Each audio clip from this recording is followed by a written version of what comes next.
Hello and welcome to Pilates Students Manual, a podcast helping you get the most out of your Pilates classes.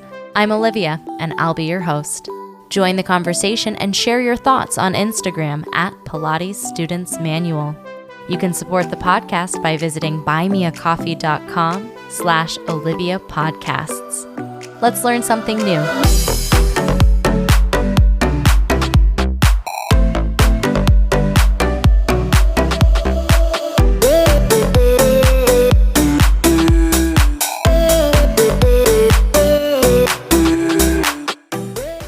Hello, everybody. Welcome back to the podcast.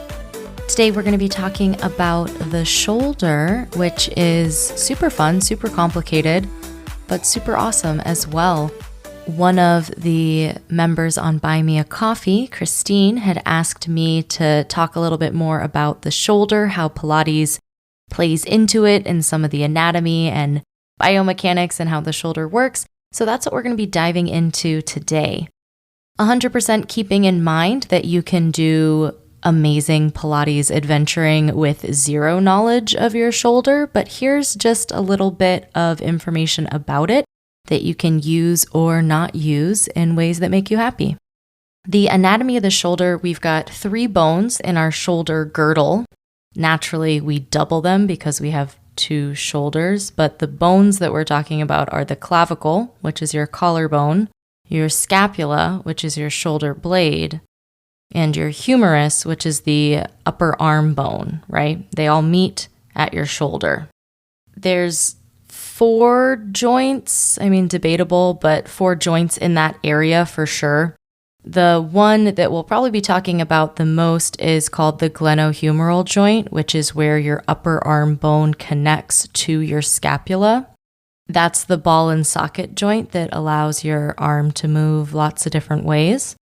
There's another joint that we think about there as well, the acromioclavicular joint. And you might be like, I haven't heard acromion before. But the acromion is the top ridge of your scapula. So you've got this little spine dealio that's at the top of your shoulder blade, if you were to look at a picture of your shoulder blade, and it connects to your clavicle. And that's the connection shoulder blade to back body to front body. We also have a connection between your clavicle or collarbone to your sternum or breastbone, which is where your ribs meet in the front of your chest, that kind of vertical sternum dude. Where your collarbone connects to your sternum is another joint. And the last one is your scapulothoracic joint, which is how your shoulder blade connects to your back. And that's all muscles. That's, namely your trapezius and serratus, but that's your shoulder blade gliding around on your rib cage. So all of that stuff is going on in the shoulder, right? What that allows our shoulder to do, specifically your scapulothoracic joint, allowing your shoulder blade to move, and then your glenohumeral joint, which is a ball and socket joint, just like our hip. But unlike our hip, which is locked into place, right? The bones of our pelvis don't move. They're fused together. But because we can move our scapula in addition to our arm, we've got this super mobile joint that can move in lots of directions. But we know that the trade-off between having more mobility is having less stability, right? So there's a lot going on, right? There's a lot of ways that it can move. And because it can move in so many ways, this is a joint that does get injured because it can move so much, right? Another thing we talk about when we talk about the shoulder is the rotator cuff. And I feel like rotator cuff is a word that's thrown around a lot, but people have a general idea of what it is, but may not know what it actually entails. So your rotator cuff are 4 muscles that kind of circle the head of your upper arm bone where it connects into what we would call your shoulder socket, which is that glenohumeral joint, that ball and socket joint. And what those 4 muscles allow for is your arm to move and rotate, your upper arm to do all of its little rotation-y things. If there's a trivia question and you're asked to name a muscle in your rotator cuff, they are your subscapularis, You can infer a lot about the muscle by its name. So subscapularis is probably going to be under your scapula, which is in fact where it is. We've got the infraspinatus, teres minor, and supraspinatus. We could have named them different things, but that's what we chose to name them. The shoulder blade is really cool because it can move in like so many different planes and in so many different ways. If you think about your shoulders, and you could actually do this if you wanted while you were listening to the podcast, our shoulder blades move up and down, right? We can lift them up towards our ears, which is elevation. We can pull them down towards our waist, that's depression. We can protract and retract them. Protracting would be separating the shoulder blades away from each other, away from the spine, so that they wrap forward towards the sides of the rib cage. And then we can retract them and pull the shoulder blades back towards the spine, back towards each other, giving your spine a little hug. And they also rotate. They don't rotate the way our spine rotates on that axis, but they swing up as we lift our arm overhead, and they swing down as you lower your arm back down. So they do this rotation as well, which allows for, far greater mobility in our arm. If you carry tension in your shoulders, and what you may have heard your Pilates teacher say a bajillion times to relax your shoulders is, a lot of us carry tension in our trapezius, which is this muscle that kind of runs from our neck to the tops of our shoulders. It can get very tight if you think about the way you lift your shoulders when it's cold, that kind of elevation action. Sometimes if that muscle is tense, it's already lifted.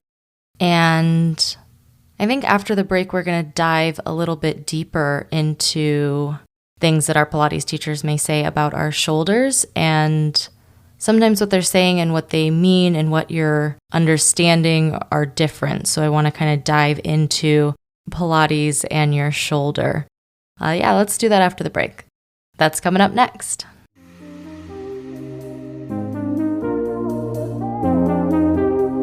Hi there. Enjoying the podcast? Me too. Make sure you subscribe wherever you're listening so you get notified about new episodes. And visit buymeacoffee.com/Olivia Podcasts to support the show. There you can make a one-time donation or become a member with a donation of as little as $5 a month. Members get some awesome perks, including a shout out in the next episode, a monthly newsletter, a monthly Zoom call with me, and more. You can also visit links.oliviabioni.com/affiliates and check out some sweet deals on products I use and love. Now back to the show.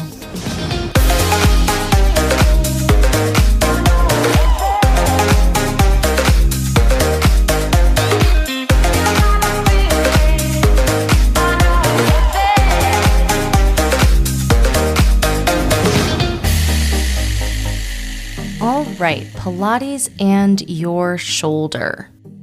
As I mentioned right before the break, every Pilates teacher very likely has told you to draw your shoulders down your back at some point, or relax your shoulders, or pull your shoulders away from your ears, or no shoulder earrings, or something like that.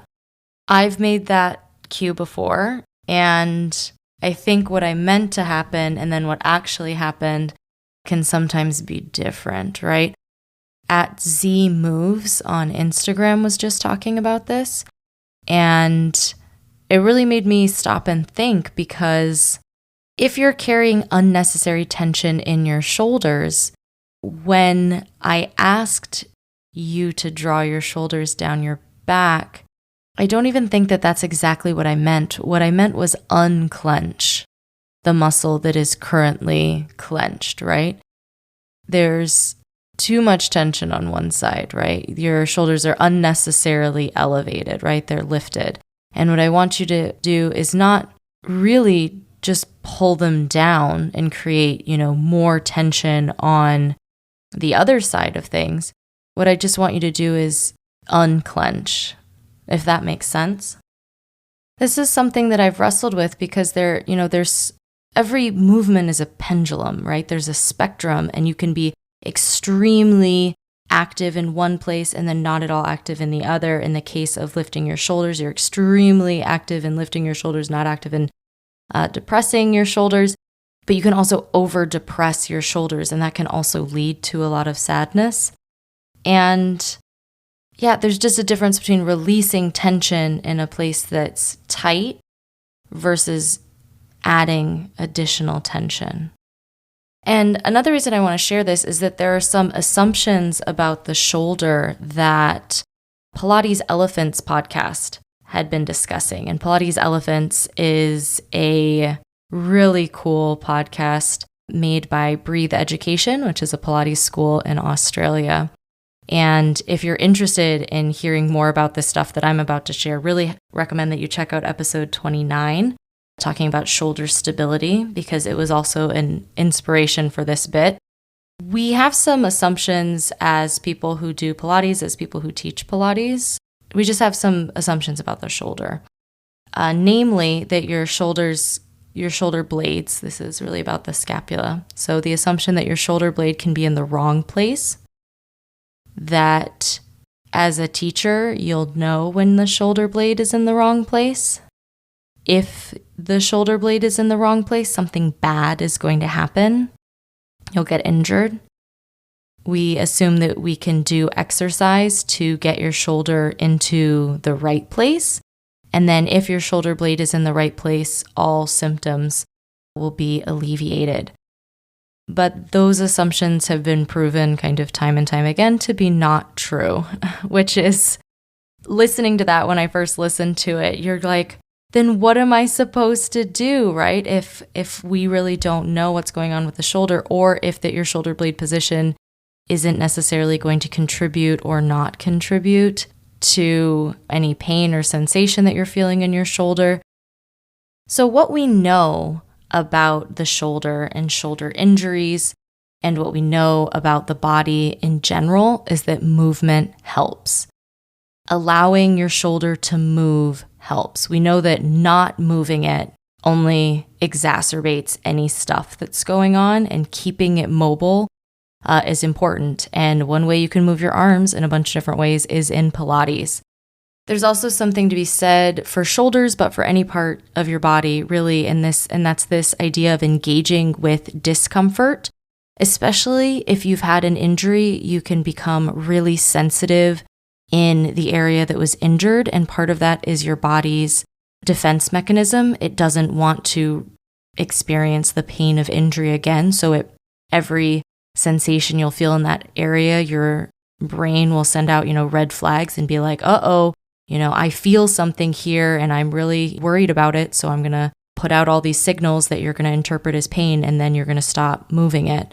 But I don't know, there's something about leaning into discomfort that in the shoulder, I've been thinking about this, but just in the body in general as well.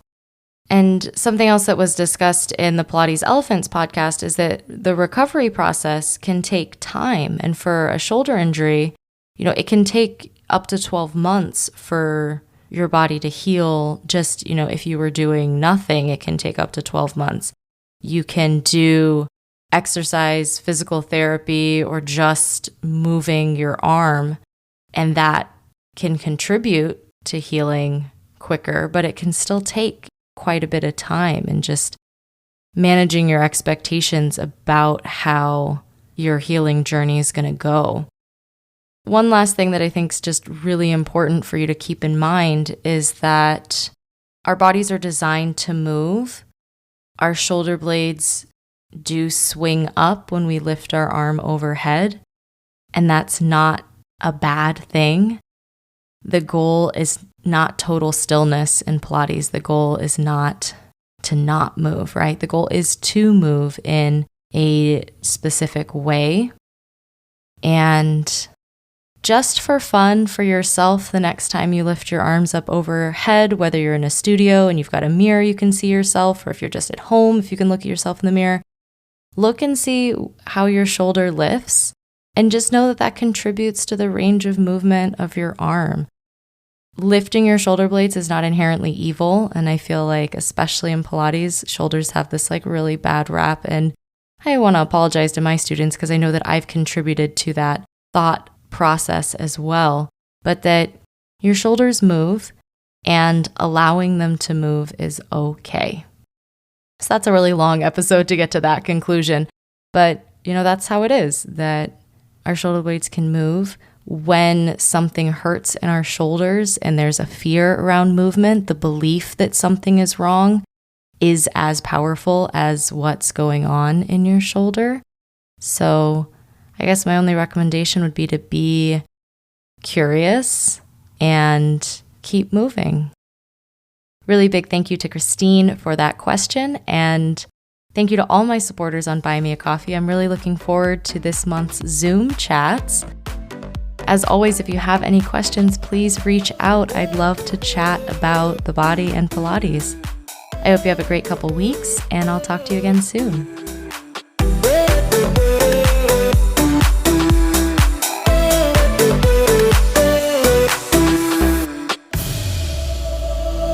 Thanks for tuning in to this week's episode of Pilates Students Manual, a podcast helping you get the most out of your Pilates classes.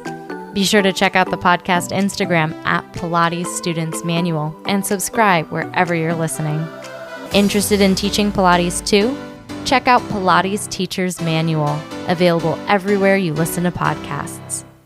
I hope to see you next episode. Until next time.